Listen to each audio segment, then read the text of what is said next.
একের পর এক যে সংবাদ মাধ্যম যে প্রশ্নগুলো করেনি সেই প্রশ্নগুলো ওই বিপর্যস্ত পরিবার বারবার করে করেছে। এবং আপনাদের সবাইকে বোধহয় এটা বলে দেওয়া দরকার, এই প্রথম পুলওয়ামার ঘটনার পরেও নয়, এর আগেও নয়, এই প্রথম বিজেপি সরকার অন্তত স্বীকার করেছে যে কিছু গাফিলতি ছিল, কিছু ভুল থেকে গেছে।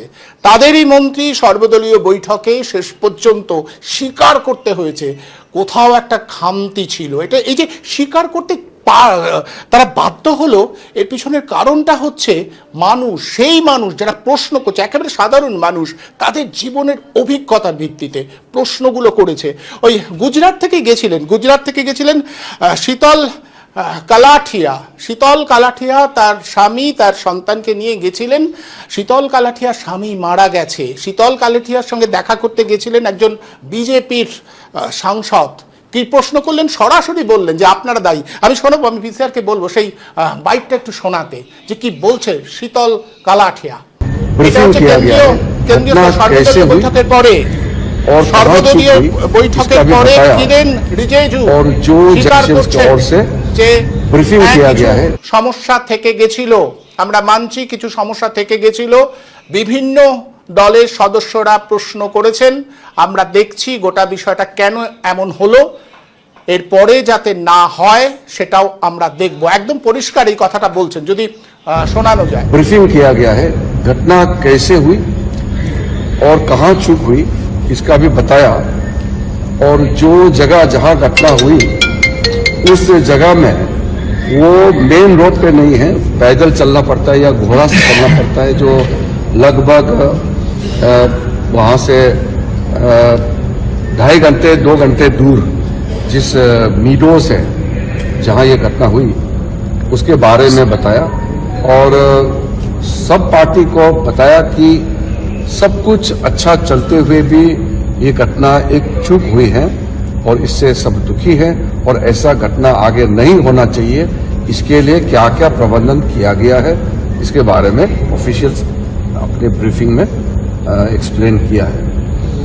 उसके बाद सब पार्टी ने कहा कि सरकार के साथ है। મને પાછો આપો મારે બીજું કઈ નહીં। পিসিআরকে বলবো অডিওটা একটু কমাতে। আমি বলে দিই, এই হচ্ছে শীতল কাঠারিয়া, গুজরাটের। তিনি গেছিলেন, তার হাজবেন্ড মারা গেছে, পাশে ছোট্ট বাচ্চাটাকে নিয়ে তিনি একেবারে পরিষ্কার বিজেপি সাংসদকে বলছেন আপনারা দায়ী, আপনারা আমাদের ট্যাক্সের পয়সা, আমরা ট্যাক্সের পয়সা দিই, অথচ আপনারা নিরাপত্তার ব্যবস্থা করেন না। মাথা নিচু করে শুনতে বাধ্য হচ্ছেন বিজেপির এই সাংসদ। મને પાછો આપો મારે બીજું કઈ ન જોઈએ। આજ પછી કોઈ દિવસ કોઈ વોટ જ નહીં કરતા। જો આપણી ગવર્મેન્ટને પોતાની સુવિધા રાખવી છે, તમારા પાછળ કેટલા વીઆઈપી હોય છે, કેટલી ગાડીઓ હોય છે, તમારો જીવ છે, આ ટેક્સ પે કરે છે એનો જીવ નથી। આ છોકરાઓનું શું, આનું ભવિષ્ય શું? આને ડોક્ટર બનાવી છે, આને એન્જિનિયર બનાવો છો, હું કઈ રીતે બનાવીશ? નહીં, મને ન્યાય જોઈએ, મારા છોકરાનું ફ્યુચર ખરાબ ન થવું જોઈએ। આટલા વર્ષની સર્વિસમાં એને ટેક્સ તમે કટ કરીને તમે સેલરી આપો છો ને, અને ઉપર જતા અમે કઈ પણ વસ્તુ ખરીદીએ છીએ, ક્યાંય જઈએ છીએ, ટોલ ટેક્સ બધા ટેક્સ તમે અમારી પાસેથી લ્યો છો, તો મારા ઘરવાળાને જયારે જરૂર હતી ત્યારે કોઈ ફેસિલિટી નથી મળી। મને એનો ન્યાય જોઈએ। તમે લોકો અહીંયા જ રહ્યો, તમે કહો મને કે તમે શું કરશો એના માટે। આ એક નહીં, આના જેવા જેટલા ભાઈઓ બધા નિર્દોષ હતા, બધાને આવડા છોકરા હતા। সরকার তো গই হুই আবার বলি, এই একটা ছোট্ট বাচ্চা, এই বাচ্চাটা মাত্র 10-12 বছর বয়স, শীতল কাঠারিয়ার সন্তান, তার বাবা মারা গেছে। এই বাচ্চাটা যে প্রশ্ন করতে পারে, সেই প্রশ্নটা এদেশের তাবর মিডিয়ার কেউ করতে পারেনি। একেবারে পরিষ্কার, সরকার ওখানে নেই, এই বাচ্চা ছেলেটা বলে দিচ্ছে, দেখুন। सरकार तो गई हुई है, सरकार तो गई हुई है, मतलब इतना बड़ा आतंकवादी का हमला हुआ, उनके कुछ पता ही नहीं है। इधर पूरे आर्मी का बेस है, उन्हें पता ही नहीं है, मतलब कुछ भी है। सरकार तो गई हुई है, मतलब इतना बड़ा आतंकवादी का हमला हुआ, उनके कुछ पता ही नहीं है। इधर पूरे आर्मी का बेस है, उन्हें पता ही नहीं है, मतलब कुछ भी है।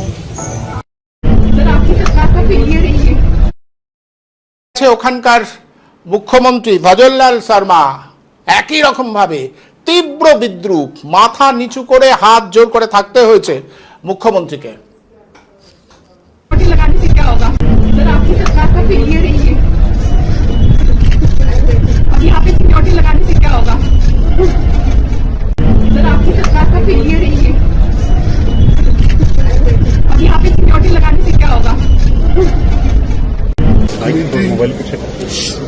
কংগ্রেস নেতাদের যে কংগ্রেস দল সম্পর্কে বিজেপি বারবার কটাক্ষ করে, বারবার বলে, সেই কংগ্রেস দল আজ সর্বদলীয় বৈঠকের পর সমস্ত সীমাবদ্ধতা সত্ত্বেও সে প্রশ্ন করবার পরেও এই অবস্থায় মোকাবিলা করবার জন্য একসাথে কাজ করতে হবে, সেই বার্তাই দিচ্ছেন মল্লিকার্জুন খার্গে, কংগ্রেসের সর্বভারতীয় সভাপতি। ऑल पार्टी के साथ हुई, जो राजनाथ सिंह जी ने प्रिसाइड किया, अमित शाह जी भी साथ थे।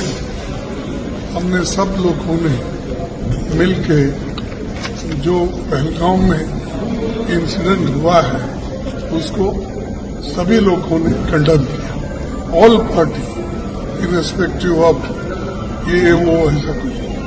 और दूसरी चीज हमने ये कहा कि कश्मीर में शांति रखने के लिए वो अच्छा प्रयास करे और वहां पर शांति रखना जरूरी है, ये बात उनके सामने हमने रखा और उन्होंने ये कहा कि सभी एक्शन ले लें। কি বুঝলাম আমরা?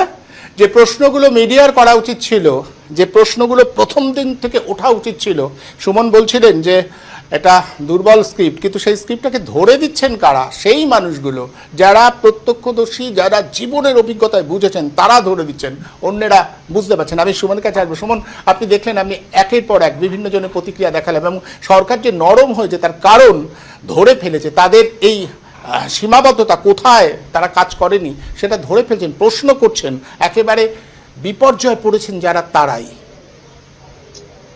আরো একটা পয়েন্ট আছে এখানে, সেই পয়েন্টটা আপনি এখনো হয়তো দেখাননি কিংবা পরে দেখাবেন, সেটা হচ্ছে যে কাশ্মীরের সাধারণ মানুষ একদম তারা আমি গতকালই দেখিয়েছিলাম। হ্যাঁ, সেটা আমি দেখিনি হয়তো। সেটা হচ্ছে কাশ্মীরের সাধারণ মানুষ বলছেন যে আপনারা কাশ্মীরি বনাম ভারতীয় করে দিচ্ছেন, আর কাশ্মীরি বলতে লোকে মুসলমান বোঝে, তার মানে আপনি মুসলমান এবং হিন্দু কেন করছেন? আর ওদিকে যে মানুষরা আটকে পড়েছেন তারা বলছেন আমরা কাশ্মীরিদের বাড়িতে আছি। সুতরাং এইটা যখন এই ন্যারেটিভটাও ব্রেক হয়ে যাচ্ছে তখন সমস্যায় পড়ছে বিজেপি। এবার সমস্যাটা ওর সব জায়গা থেকে পড়েছে, যত রাজ্যের যত হিন্দু মুসলমান করার চেষ্টা করুক না কেন সেটা ব্রেক করে দিচ্ছে মানুষ। ও যতই চেষ্টা করুক, আমি বিজেপির সাপোর্টার, আমার স্বামী বিজেপির সাপোর্টার, যা ইচ্ছে করে যাক, পাকিস্তানের পতাকা পোড়ানো এতদিন হয়ে গেছে, 5 দিন হয়ে গেছে, কই বাংলার বিজেপি তো রাস্তায় নামেনি যে 27 জন মানুষ মারা গেছে বলে এখন দেখেছেন? দেখেননি, আমিও দেখিনি, আপনিও দেখেননি।